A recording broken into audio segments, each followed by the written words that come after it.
السلام عليكم ورحمة الله وبركاته. الحمد لله رب العالمين والعاقبة للمتقين ولا عدوان إلا على الظالمين، وأشهد أن لا إله إلا الله وحده لا شريك له ولي الصالحين، أشهد أن محمدًا عبده ورسوله إمام الأنبياء والمرسلين وأفضل خلق الله أجمعين، صلوات الله وسلامه عليه وعلى آله وأصحابه وجميع من آمن به واتبع سنته إلى يوم الدين. وبعد، أبعدكم شكور الله مولى تبارك وتعالى لكم تكيا صلنا سلام kipenzi cha umma, mwalimu wa umma, mtume wetu Muhammad sallallahu alayhi wasallama. Awali ya yote, baada ya kumshukuru Allah, nianze kwa kusema kwamba tuko ndani ya mwezi wa Ramadhani. Tuko ndani ya mwezi huu wa Ramadhan, ni shahrul Quran, shahru siyam. Mtume Muhammadin sallallahu alayhi wasallam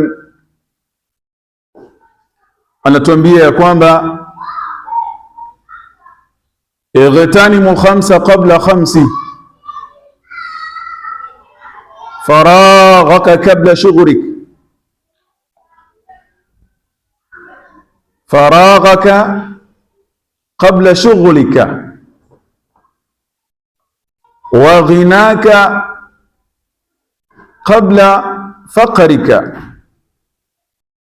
wa sihhataka qabla saqamika wa shababaka qabla haramika wa hayataka qabla mautika. Sadaqa al-Mustafa. Mtume Muhammad sallam katika maneno yake haya adhim anatuelekeza ya kwamba utumiaji wa fursa,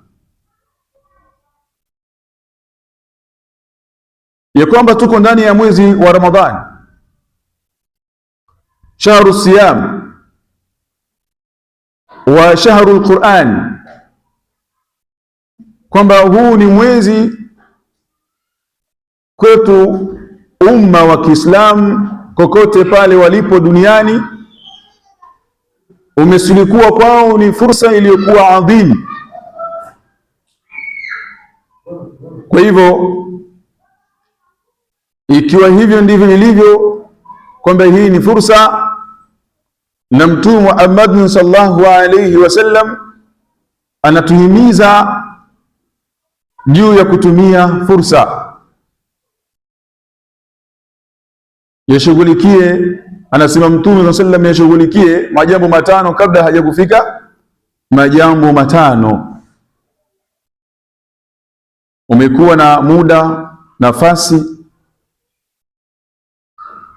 basi tumia vyema muda ule ambao uko nao. Umekuwa na afya iliyokuwa njema, basi tumia vyema ile afya uliyokuwa nayo. Ima umekuwa na utajiri, basi utumie vyema ule utajiri uliokuwa nao. Ima ujana uliokuwa nao, basi utumie vyema ule ujana uliokuwa nao, na uhai kadhalika uliokuwa nao utumie vyema uhai uliokuwa nao kabla haujakufika umauti.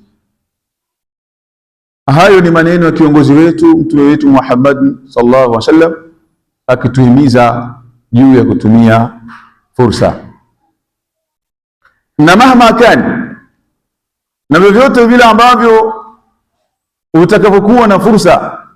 Maana yake kwa munasaba wa maneno ya Mtume Muhammad sallallahu alaihi wasallam, tatakiwa tutumie fursa. Ikiwa wewe ni shekhe ala babi mithal, basi tumia vyema ushekhe wako katika kufikisha da'wa. Ikiwa wewe ni mwalimu, basi utumie vyema ule ualimu wako katika kuwasomesha watu na kuwapa watu ilmu. Na mfano wa hayo katika utumiaji wa fursa kwa munasaba wa maneno ya Mtume Muhammad sallallahu alaihi wasallam. Lakini kwa kuwa Mtume Muhammad sallallahu alaihi wasallam yeye ni mwalimu aliyekuwa bora, na kama alivyosema Allahu Maula tabaraka wa taala, wama atakum ar-rasulu fakhudhuhu wama nahakum anhu fantahu, ili kuonesha kwamba Mtume sallallahu alaihi wasallam ni mwalimu aliyekuwa bora, ni kiongozi aliyekuwa bora. Basi hachukua Mtume sallallahu alaihi wasallam yale ambayo aliyekufundisheni yaliyokuwa bora, yaliyokuwa mazuri, basi yachukueni umma wa Kiislamu kokote pale mlipo, yafanyeni kazi yale, na yale ambayo kawakemeeni na kuwakataza, basi jiwekeni nayo mbali majambo hayo. Utaona ya kwamba Allahu Maula tabaraka wa taala pale aliposema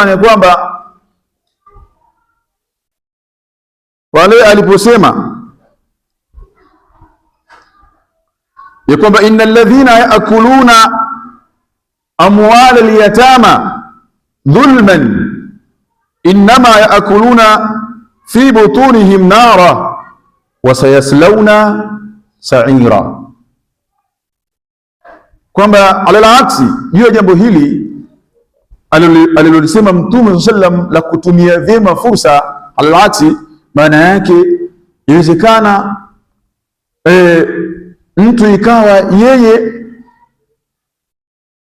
alikabidhiwa mayatima kusimamia mirathi yao au kusimamia mali zao, akaona kwamba yeye labda alikuwa na ugumu wa maisha na hali ngumu aliyokuwa nayo, vile kukabidhiwa kusimamia mali za mayatima, akaona kwa ni fursa azitumie vibaya mali hizo. Mtume sallallahu alaihi wasallam yeye ni mwalimu bora, akufundisha namna hiyo. Na ndio hivi Allah subhanahu wa ta'ala akasema, innal ladhina yaakuluna amwala al-yatama dhulman, hakika wale ambao wanaokula mali za mayatima kwa njia ya kuwadhulumu, njia ya dhulma, innama yakuluna fi butunihim nara, hakika si vinginevyo wanakula katika, yani wanajaza katika matumbo yao moto, wasayaslawna sa'ira, na watakuja kuingia katika moto huo. Kwa hivyo isieleweke pale Mtume sallam akizungumza utumiaji wa fursa, maana yake mtu akafahamu labda hata kama pale yani kwa maana akatumia vibaya zile fursa pale, kakabidhiwa dhamana ya usimamiaji wa majambo, basi ikawa yeye anatumia vibaya fursa ile ya kwamba yeye ni msimamizi wa jambo, ikawa Mtume sallam hakuelekeza katika namna hiyo. Ndio maana Mtume sallam akasema, ittaqillaha haythuma kunta, mchi Allah katika hali yoyote ile utakayokuwa, mchi Allah, mchi Allah. Akisisitiza Mtume sallam, hata ikawa hiyo fursa uliyokuwa nayo ya usimamiaji wa majambo, umepewa uongozi, dhamana hiyo uliyopewa, basi hiyo dhamana uliyokuwa nayo mchi Allah katika dhamana hiyo. Fursa hiyo uliyokuwa nayo mchi Allah katika fursa hiyo uliyokuwa nayo.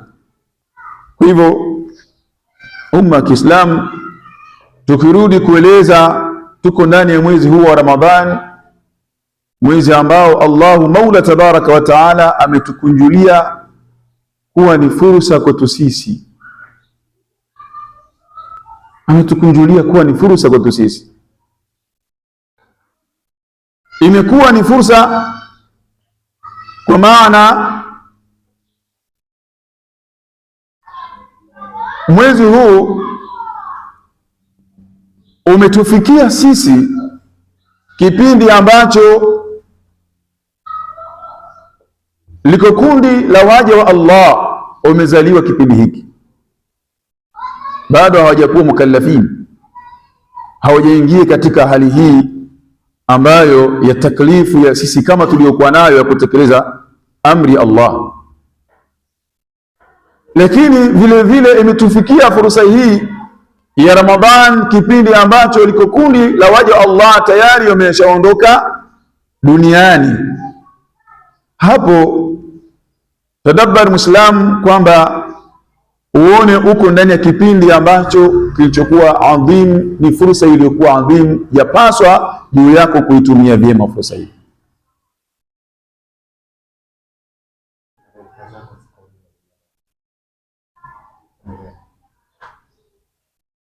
Kwa hivyo Allahu Maula tabaraka wa taala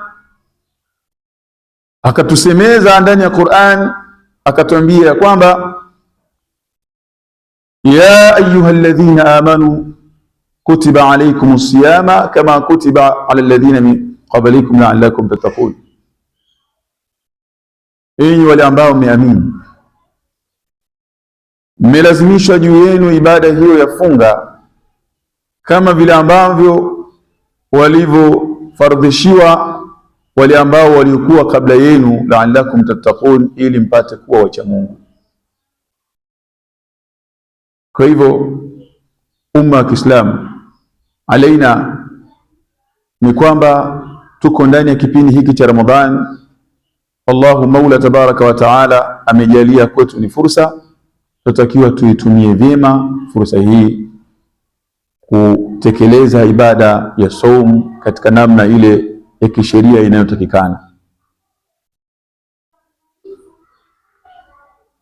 Watukufu wa Islam, Allahu Maula tabaraka wa taala akieleza ibada hii adhim na lengo la ibada hii adhim, akisema la'allakum tattaqun, kwamba hii ibada ya funga ikitekelezwa vile ambavyo inavyotakikana inakuwa ni sababu ya mtu kumfikisha katika nafasi ya uchamungu.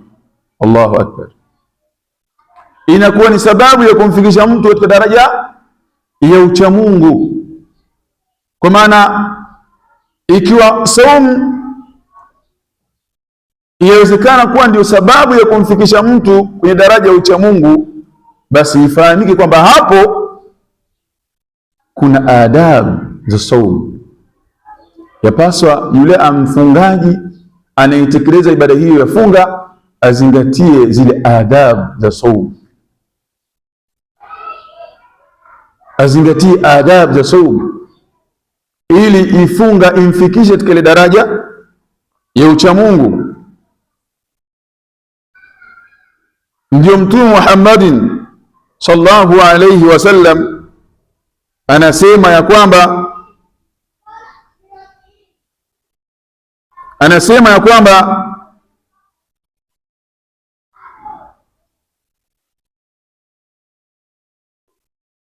fa idha kana yawmu sawmi ahadikum fala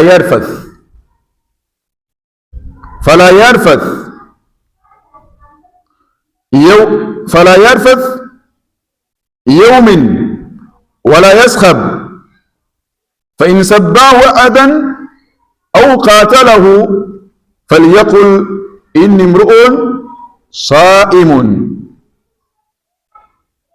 Mtume Muhammadin sallallahu alaihi wasallam anatuelekeza adabu ya kwamba mtu aliyefunga anatakiwa au anapaswa azingatie adabu za funga, azingatie adabu za funga.